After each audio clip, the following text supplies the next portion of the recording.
మొగుడికి దెబ్బ తగిలితే అది నీలా వీధులు పట్టుకుని తిరిగే రకం కాదు. నీలా కట్టుకున్నాడంటే దానికి లెక్కనెంతనం లేదు.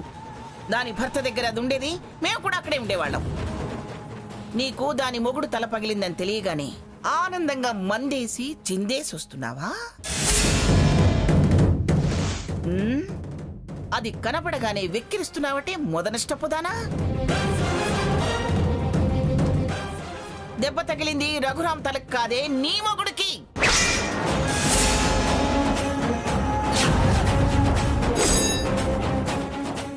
అది నీకు చెప్పిన తల మాసిన వాళ్ళు, బుర్ర తక్కువ వాళ్ళు ఎవరే? నాకేమైతే వాళ్ళకేంటి గ్రాని?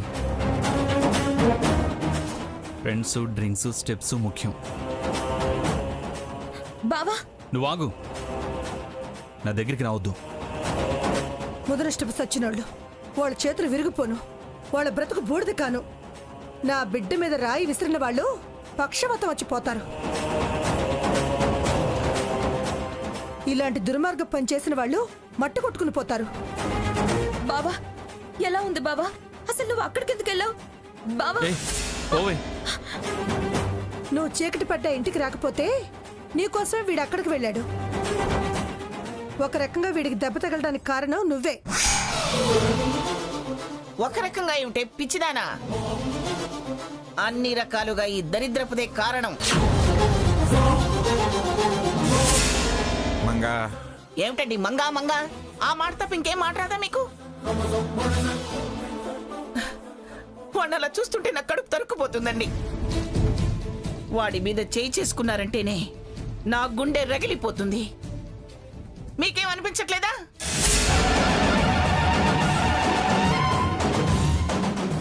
గ్రాని, నాకు దెబ్బ తగిలినందుకు బాధ లేదు, నొప్పి లేదు. అదేంట్రా, దెబ్బ తగిలితే నొప్పి కలగకుండా ఎలా ఉంటుంది? అన్నయ్యకు దెబ్బ తగలకుండా కాపాడగలిగాను అని ఆనందంగా ఉందమ్మా. ఆ దెబ్బ కొట్టిన వాళ్ళ రాకపోకలు సీసీ కెమెరాలో ఉంటాయిగా.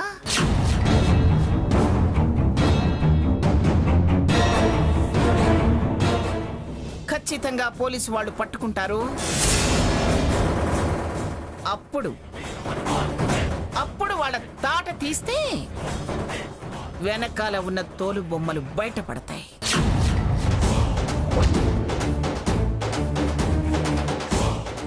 అప్పుడు గాని ఉండదు అస్సలు కథ.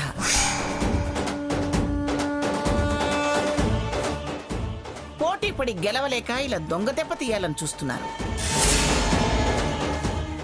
నా అనుమానం నిజమైతే వాళ్ళని గాడిదల మీద కూర్చోపెట్టి విశాఖపట్నం అంతా ఊరేగిస్తాను. జనం ఉమ్ములతో వాళ్ళ మొఖాలు తడవాలి మొదనష్టపు వాళ్ళకి.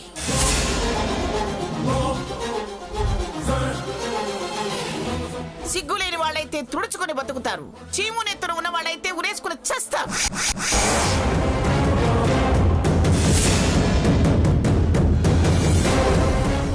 వదిలేయండి అమ్మమ్మ గారు. ఎస్ఐ గారు విచారణ చేస్తానని అన్నారు కదా.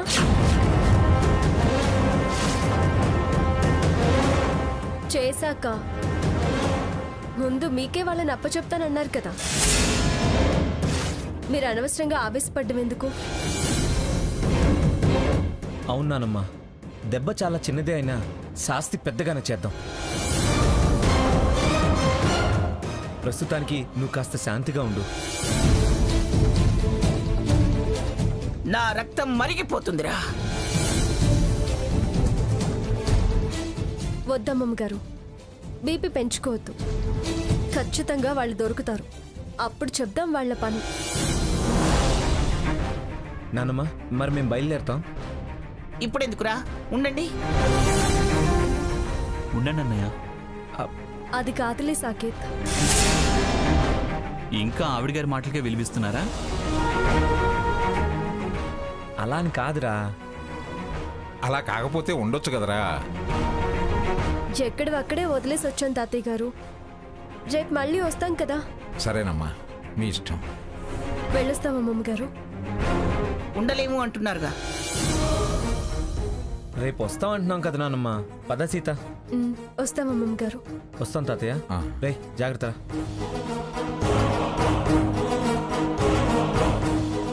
సాకేత్ వెళ్ళి రెస్ట్ తీసుకో. రారా.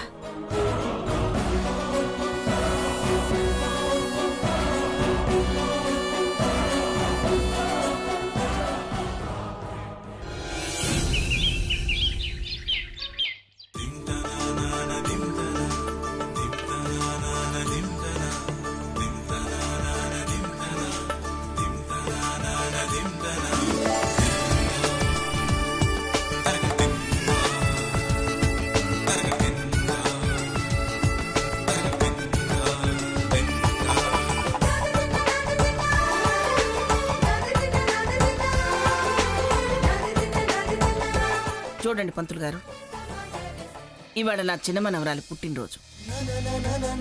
అందుకే ఈ హయగ్రీవ హోమం, ధన్వంతరి హోమం చేయిస్తున్నాను. శ్రద్ధగా, శాస్త్ర ప్రమాణకంగా, సావధానంగా చేయించండి. తొందరపడి క్రతువు ముగించద్దు. తప్పకుండా అమ్మా, యథావిధిగా జరిపిస్తాను. లక్ష్మి, లక్ష్మి! వస్తున్నా అత్తయ్య. ఏంటి అత్తయ్య గారు? స్వర్ణం త్వరగా రెడీ అయ్యి కిందకి రమ్మను. అలాగే అత్తయ్య.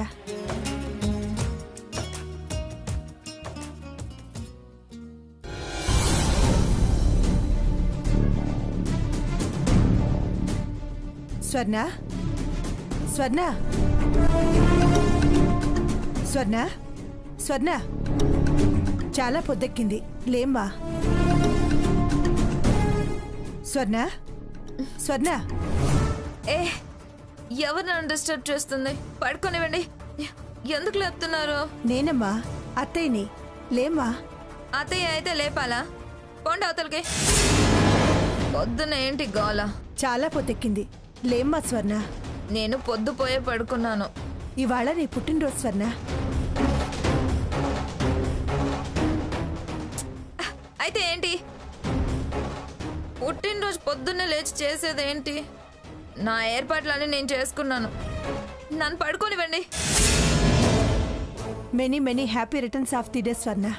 ఆ, ఇలా మెనీ మెనీ అంటూ విషెస్ చెప్పడమే. మనీ మనీ అంటూ ఏమైనా ఇచ్చేదుందా, చచ్చేదుందా? ఏంటో మాటలు స్వర్ణ? ఉత్తి చేతులతో ఊపి లేపడం కాదు. నీకు నిజంగా ప్రేమే ఉంటే బర్త్డే పార్టీ చేసుకోకూడలా అని ఓ 10 లక్షల చెక్కుతో కొట్టి లేపాలి. 10 లక్షలా? మరి 10 ఇచ్చి కాళ్ళకి దండం పెట్టించుకొని అక్షింతలు వేసి చేతులు దులుపుకుంటారా? పిఠాపురం కోడలు 10 లక్షలా అని నోరు తెరుస్తారే? గది లేని వాళ్ళకి పుట్టినరోజని నిద్ర లేపడం ఎందుకు? వెళ్ళండి, వెళ్ళండి అతలికి. ఆర్భాటం మండిపోయినట్టు చెవు దగ్గర మైకు మొత్తలా కేకలెందుకు? వెళ్ళండి. అత్తయ్య గారు నీ పుట్టినరోజు సందర్భంగా నీతో హోమాలు చేయించాలని కింద అన్ని ఏర్పాట్లు చేస్తున్నారు. లేచి త్వరగా రెడీ అయ్యిరా అమ్మా. వాట్? హోమాలా? ఇలా హోమాలు యజ్ఞాలు అని నాకు పంగనామాలు, నా పార్టీకి యగనామాలు పెట్టాలనా? ఆవిడ గారు నిర్ణయిస్తే నేను ఫాలో అవ్వాలా? హోమాలు గీమాలు జాంతానై. నేను పార్టీ ఏర్పాట్లు చేసుకున్నా. పార్టీ ఏర్పాట్లు చేసుకున్నావా? ఎక్కడా? ఎక్కడో చేసుకోవాల్సిన కర్మ నాకేంటి? ఈ ఇంట్లోనే. ఈ ఇంట్లోనా? ఏ, ఈ ఇంట్లో చేసుకోవద్దా? ఇది నా ఇల్లు కాదా? నాకు పార్టీ చేసుకునే అధికారం లేదా? అత్తయ్య గారికి మాట చెప్పావా? ఏంటి ఆవిడికి చెప్పేది? అయినా అత్తో దుత్తో నీకు, నాకు కాదు. నువ్వు గజగజలాడినట్టు నేను గడగడలాడాల్సిన అవసరం లేదు. పుట్టినరోజని పప్పు పాయసం పెడితే నా ఫ్రెండ్స్ చెప్పుచ్చు కొడతారు. అందుకే మొత్తం ఈవెంట్ మేనేజ్మెంట్ వాళ్లకు అప్పచెప్పేశాను. కాదంటుందా? నో అంటుందా? అనని చెప్తా. సర్లే స్వర్ణ, అవన్నీ సాయంత్రం కదా. ఈ పూట ఈ హోమం చెయ్యి, తర్వాత అన్ని చూద్దాం. ఈ హోమాల సంగతి నాకు తెలీదు, అందుకే సాయంత్రం అనుకున్నా. ఇప్పుడు తెలిసింది కాబట్టి ప్రీ ఫోన్ చేస్తా. డిన్నర్ కాదు, లంచ్ అని చెప్తా. ఎందుకు స్వర్ణ పుట్టినరోజు నాడు ఈ గొడవలు? ముందు నువ్వు రెడీ అయ్యిరా. చెప్పారుగా, ఇంక వెళ్ళండి. నేను రెడీ అయ్యి వచ్చి చెప్పాల్సింది చెప్తా, కాదంటే లడాయే.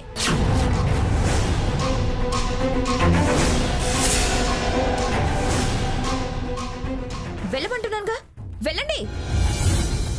ఈ హోమాలు ప్రశాంతంగా జరిగేలా లేవు. పైగా పార్టీ టైం మారుస్తానంటుంది. ఏం జరుగుతుందో ఏమో.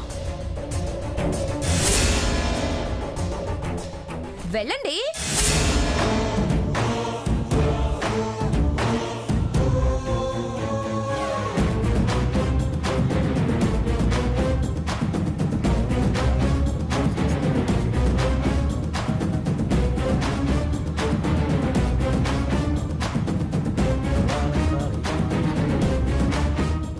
లేచిందా అది?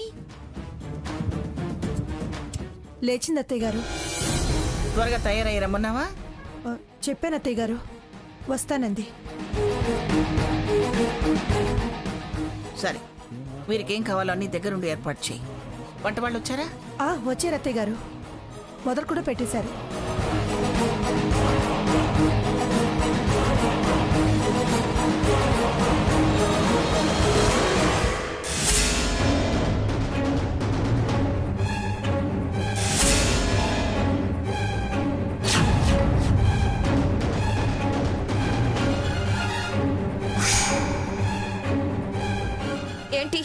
ఏంటిదంతా?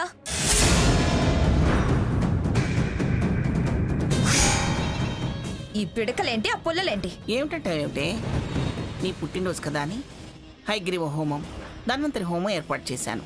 నేను నా బర్త్డే పార్టీ అని ఏర్పాట్లు చేసుకున్నా. నా ఫ్రెండ్స్, క్లబ్ మెంబర్స్ అందరూ వస్తున్నారు. ఇల్లంతా పొగలు పెడతారా? వాళ్ళు ఉక్కిరి బిక్కిరి అవుతారు. ఏయ్, పొగరబోతు కూతలకు వైకే పొగలు పెట్టడం ఏమిటే? పొగలు హోమ ధూపం ఇల్లంతా పాకితే ఇంటికి ఒంటికి కూడా మంచిది. అయినా ఇవి చేయించేది వక్రించిన నీ బుద్ధి హయగ్రీవ దయ వల్ల చక్కగా కావడానికి. నీకు పట్టిన దెయ్యం వదిలి నీ రోగం కుదిరి గుణం మారటానికి ధన్వంతరి హోమం. తిన్నగా కూర్చుని శ్రద్ధగా చేస్తే మాయదారి సావాసాలు, దరిద్ర పలవాట్లు పోతాయి. మొగుడు, పిల్లాడు, సంసారం అన్న బుద్ధి జ్ఞానంతో బతకటం మొదలు పెడతావు. ఇల్లు పొగబారటం కాదే, నీ బతుకు పొగబారకుండా ఉండడానికి. ఊరికే తలెగరేకో. మీ బుద్ధులే మారి మసిగొట్టుకున్నాయి. నాకేం, నేను బానే ఉన్నాను. స్వర్ణ, నేను ఈ హోమాలు యజ్ఞాలు చెయ్యను కాక చెయ్యను. ఇది నీకోసం ఏర్పాటు చేసింది. చెయ్యను అంటే కుదరదు. బలవంతం చేస్తే బాగోదు. నేను నా ఫ్రెండ్స్ ని రమ్మని పిలిచాను. నీ ఏడుపు తర్వాత ఏడు. మీరు ఏడవమన్నట్టు నేను ఏడుస్తూ కూర్చోడానికి సిద్ధంగా లేను. నాకు పొగ పడదు. నీ పొగరు మాకు పడదు. పెద్దవాళ్ళు అన్ని ఆలోచించే నీ పొగరు అణచడానికే ఈ హోమాలు పెట్టారే. నువ్వెందుకొచ్చావమ్మా తల్లి?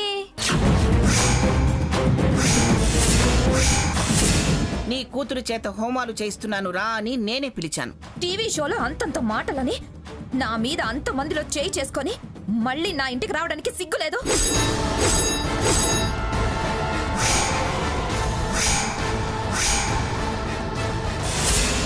స్వర్ణ, ఏంటో మాటలు? కన్న తల్లిని అలా అనొచ్చా? కన్న కూతురు మీద, పైగా అత్తింటికి వెళ్ళిన దాని మీద చేయి చేసుకోవచ్చా? నీ బుద్ధి దారి తప్పింది కాబట్టి మందలించింది. దారి తప్పిన గొడ్డుని మళ్లించాలంటే దెబ్బ తప్పదుగా మరి. నేను గొడ్డునా? అంతకన్నా దిగజారిపోయావు. అమ్మమ్మ, ఎందుకైనా వచ్చారు? పుట్టినరోజు నాడు నన్ను తిట్టించడానికి వచ్చారా? పోండి.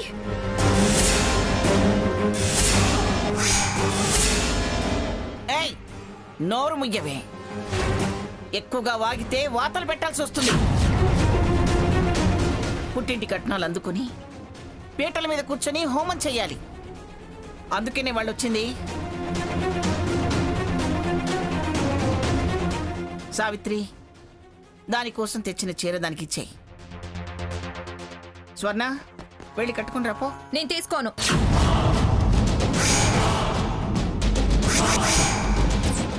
తల్లిచ్చే చీరని కాదనకూడదమ్మా.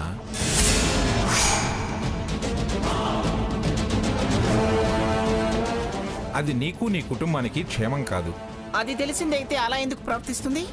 సావిత్రి, నువ్వివ్వు. నా ఫ్రెండ్స్ వస్తారు. ఈ చీరలు అవి సింగారించుకొని కూర్చొని నేను ఏ హోమానికి ఈ డ్రెస్ లో కూర్చుంటావా? ఏయ్, నీకెందుకే?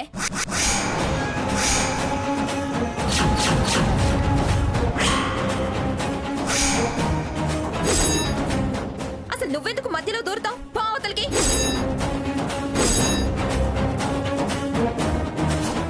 స్వర్ణ, శుభకార్యం అని పిలిస్తేనే వచ్చారు. అలా పొమ్మనటం సంస్కారం కాదు.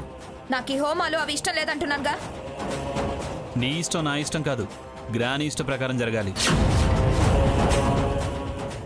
నీ మంచి కోరి చేయిస్తుంటే కాదంటే వింటి స్వర్ణ.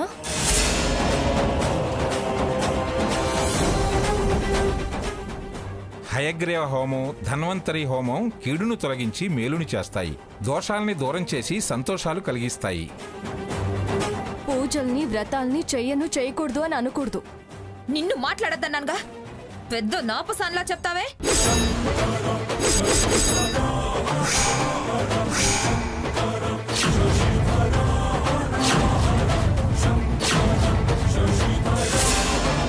అది నాపసాని కాకపోవచ్చు, కానీ సాంప్రదాయం తెలిసిన మనిషి.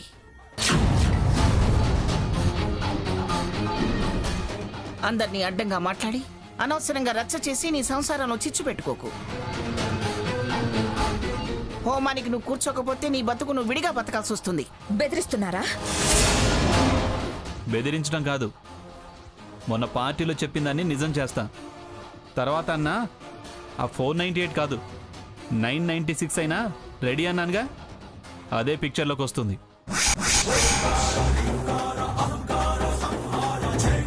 సావిత్రి, దానికి బొట్టు పెట్టి కట్నాలు ఇవ్వు. లక్ష్మి, కుంకుమ ఇవ్వు.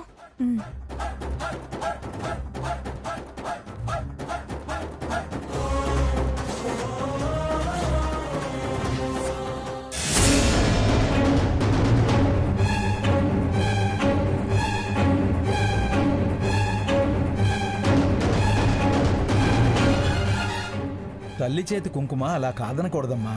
అది చాలా తప్పు తల్లి.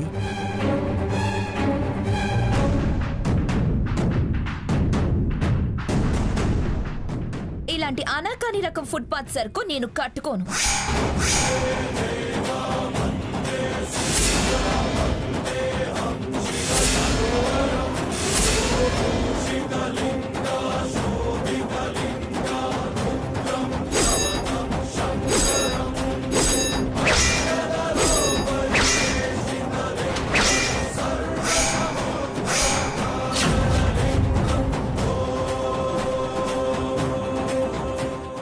స్వర్ణ, పుట్టమట్టిని బంగారం అంటారు.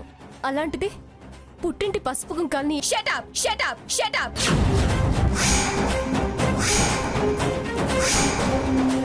It's none of your business. వ్రతము పుట్టినరోజు అనగానే చీర సారా దొరుకుతాయని వచ్చిందానివి నువ్వు నాకు చెప్తున్నావా?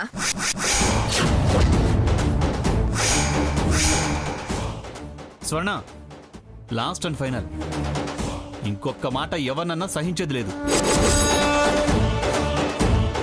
చీర కట్టుకొని వచ్చి పీటల మీద కూర్చుంటావా, లాయర్ని పిలిపించి నోటీసులు తయారు చేయించమంటావా?